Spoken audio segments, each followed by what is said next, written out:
in this video, we will learn a few things about Mendelssohn's Violin Concerto in E minor. Mendelssohn is actually considered as a true genius that comes after Mozart. But even a genius like him, this concerto took 6 years to be completed. Not only that, this concerto also came to fruition with a great help from a great violinist, Ferdinand David. Ferdinand David was actually Mendelssohn's childhood friend from Berlin. They studied the violin together, and when Mendelssohn was appointed as the conductor for the Gewandhaus in Leipzig, Mendelssohn scouted David to be his concertmaster in the new orchestra. And when Mendelssohn decided to compose his first violin concerto, this concerto in E minor, he requested David to be his consultant for the musicality and the technicality of violin idiomatic playing. And thanks to their collaboration and their genius, that now we have this gorgeous piece that's worldwide beloved and popular now.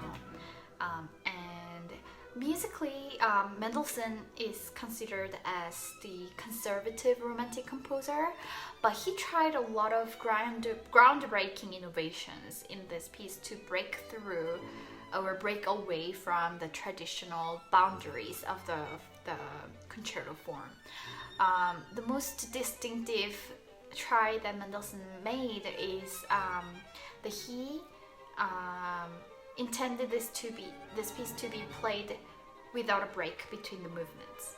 So in concerto, there are 3 movements commonly, and each movement is supposed to have a little break in between, but Mendelssohn intended this piece to be played from the beginning of the first movement till the end of the 3rd movement without a break, just flowing through the entire piece.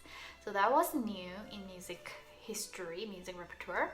And another thing is the elimination of the orchestra introduction. So concertos usually start with orchestra playing the main idea, and then when the orchestra section is done, the soloist repeats the main idea, and then that's actually the real beginning of the concerto that audiences are looking forward to listen to. And in this piece, Mendelssohn actually dropped the entire orchestra introduction section, and he just dives into the soloist's part presenting the main theme. It's like how Beethoven got rid of the slow introduction and started with the main theme just after 1 bar of bam bam, the chord in his 3rd symphony. Same concept, but that was something new in music repertoire.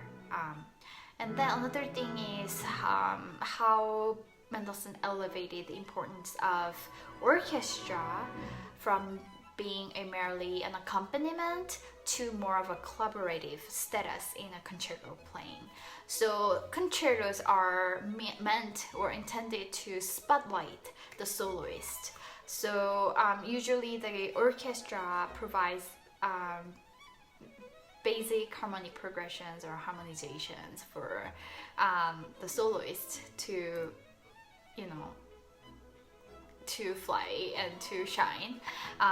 But in this piece, Mendelssohn tried his best to elevate the musicality and artistic value of orchestra in the collaboration with the soloist, and it's actually very well woven together, the orchestra part and the violin soloist part, and very masterfully done. As always, Mendelssohn is a master. So yeah, that's something that's very unique and very mindfully done in this piece particularly.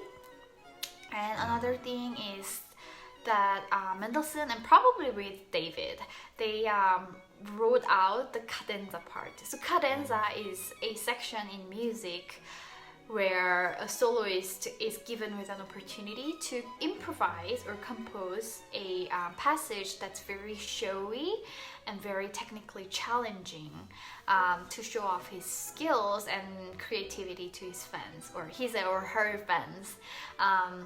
But Mendelssohn and David took away that privilege from the performer, and they wrote out specific passage to be played in the cadenza section.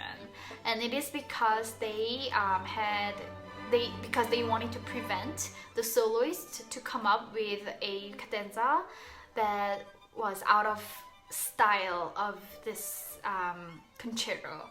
So because in fact, this concerto is considered as the first violin concerto to be truly in romantic style.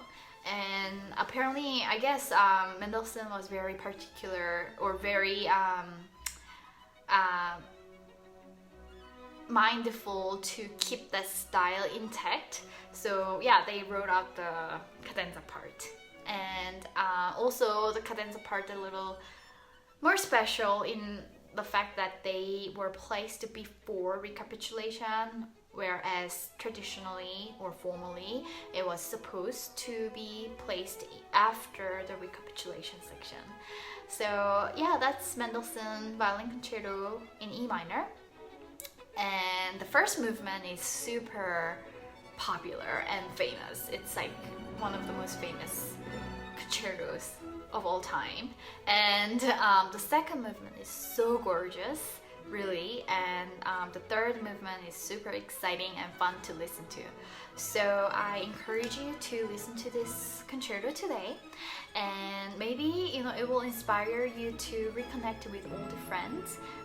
Now, due to our quarantine lifestyle, we have a lot of time on our hands, and we long for human connection. So it'll be a great opportunity to be inspired to reconnect with your old friends. And I hope to see you in the next video. Bye!